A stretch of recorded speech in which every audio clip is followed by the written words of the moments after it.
Ya pemirsa, 85 santri, yatim piatu, dan duafa di Kabupaten Bekasi, Jawa Barat keracunan usai menyantap makanan berbuka puasa sumbangan dari sebuah perusahaan. Keracunan juga dialami puluhan warga Magetan, Jawa Timur setelah berbuka puasa dalam sebuah hajatan.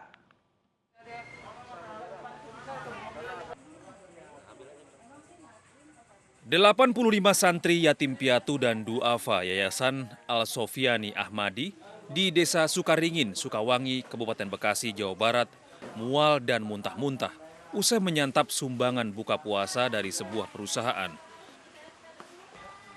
Sumbangan buka puasa yang disantap para santri berupa lontong sayur, diduga santannya sudah basi. Puluhan santri dilarikan ke salah satu klinik terdekat dan hingga malam tadi 19 santri masih dirawat intensif. Lainnya sudah kembali ke pondok pesantren. Pihak pesantren mengatakan sering dapat bantuan dari donatur. Namun kali ini makanan berasal dari catering tidak layak konsumsi. Itu efeknya juga nggak langsung habis makan langsung muntah, enggak. Cuman jeda sekitar 2 sampai 3 jam. Itu setiap anak ada reaksinya beda-beda. Ada yang kayak pas sholat taraweh tiba-tiba pulang pergi ke kamar mandi sampai muntahnya tuh parah gitu. Habis semua seisi perut sampai lemas gitu. Keracunan usai mengkonsumsi menu buka puasa juga dialami puluhan warga di Magetan, Jawa Timur pada Selasa petang. Mulai dari orang tua hingga anak-anak desa Plumpung dirawat di ruang unit gawat darurat Puskesmas Pelausan.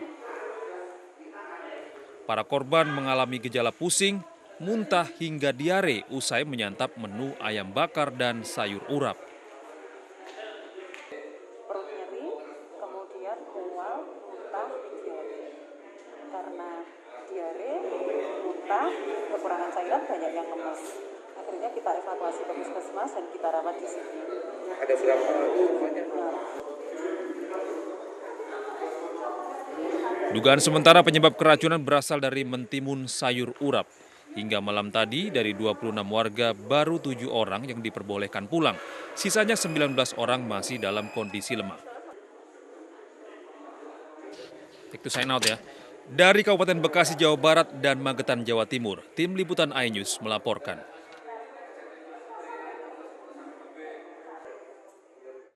Ya pemirsa, kecelakaan maut minibus ditabrak kereta terjadi di perlintasan rel kereta api di Surabaya, Jawa Timur. Akibat peristiwa ini, sopir mobil tewas di tempat kejadian.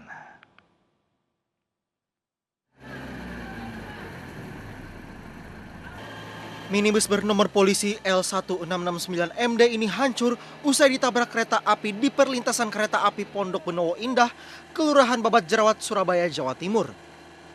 Minibus terseret beberapa meter dan terlempar menimpa rumah warga. Sebelum minibus ditabrak kereta api jurusan Surabaya Bojonegoro, lampu atau rambu tanda kereta api akan melintas sudah berwarna merah. Namun palang otomatis belum menutup sepenuhnya. Sopir minibus bernama Eko Setio, 47 tahun, tewas di lokasi kejadian setelah terhempas dari kendaraan. Saat tiba di lokasi, istri korban histeris dan sempat pingsan. Apa?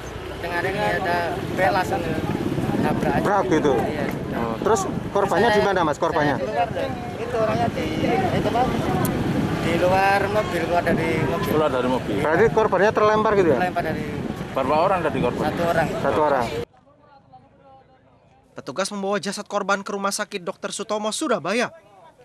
Warga berharap PT KAI menambah alat pengamanan di perlintasan kereta api Pondok Benowo Indah. Pasalnya selama ini perlintasan kereta hanya dijaga oleh warga setempat secara swadaya. Dari Surabaya, Jawa Timur, Nur Syafei, iNews melaporkan. Sementara itu pemirsa, petugas gabungan dari Dishub dan kepolisian mulai lakukan persiapan penyekatan di gerbang tol Palimanan ruas tol Cipali, Kabupaten Cirebon, Jawa Barat. Dalam penyekatan di pintu keluar tol Cipali, sejumlah kendaraan nantinya diputar balikan dengan pengawalan mobil patroli polisi.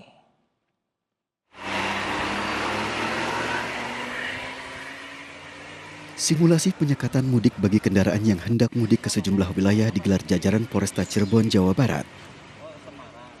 Sejumlah kendaraan yang melintas di gerbang tol Palimanan diputar balikan petugas.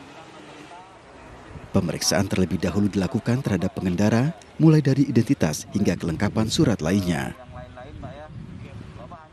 Jika kedapatan pengendara yang hendak mudik ke kampung halaman, petugas terpaksa memutarbalikkan dengan mendapat pengawalan. Pengawalan dilakukan untuk menghindari pengendara memaksa melanjutkan perjalanannya ke wilayah tujuan. Kita melaksanakan tadi simulasi untuk wilayah Palimanan ini cukup unik karena jarak pintu pemeriksaan kemudian putar balik ini cukup lumayan jauh, sehingga kalau kendaraan itu dilepas begitu saja ada kekhawatiran mereka akan menggunakan jalur lain untuk keluar dari wilayah Cirebon. Pengawalan kendaraan yang akan diputar balikan nantinya akan dikumpulkan petugas untuk selanjutnya kembali ke daerah asal. Nantinya petugas yang berjaga akan berlangsung selama 24 jam secara bergantian. Peniadaan mudik tahun ini diperkirakan akan berjalan efektif untuk mendukung program pemerintah dalam memutus mata rantai penularan COVID-19 di masa musim lebaran tahun 2021. Dari Cirebon, Jawa Barat, To Iskandar, iNews melaporkan. Ya, pemirsa, ada 11 titik penyekatan dan 5 pos pengamanan yang telah disiapkan Polres Majalengka, Jawa Barat untuk mengantisipasi warga yang hendak mudik ke kampung halaman. Petugas akan memutarbalikkan kendaraan yang tetap nekat mudik lebaran tahun ini.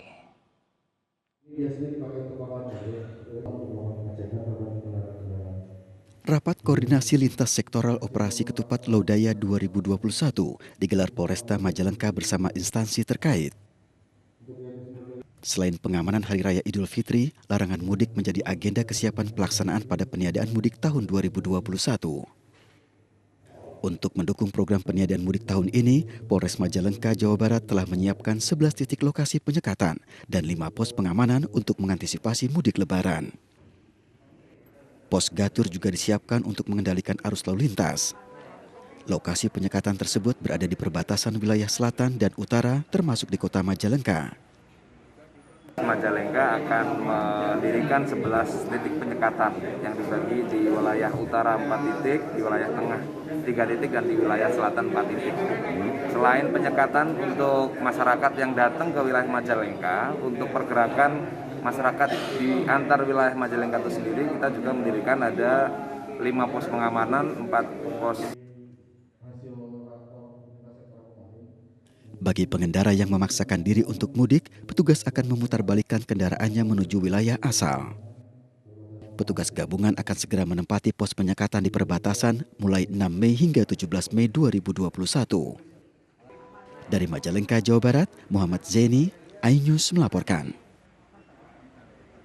Sementara itu, pemirsa, untuk mendukung peniadaan mudik lebaran, Polda DIY menyediakan 10 titik penyekatan.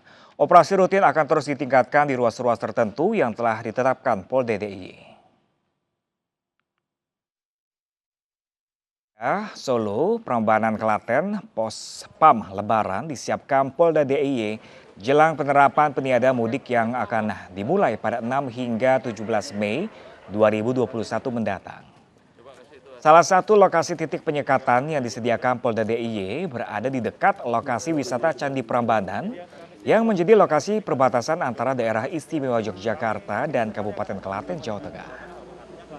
Di Pospam Lebaran Polres Sleman ini, Polda DIY menyediakan layanan rapid test antigen yang akan diberikan secara random kepada pengendara.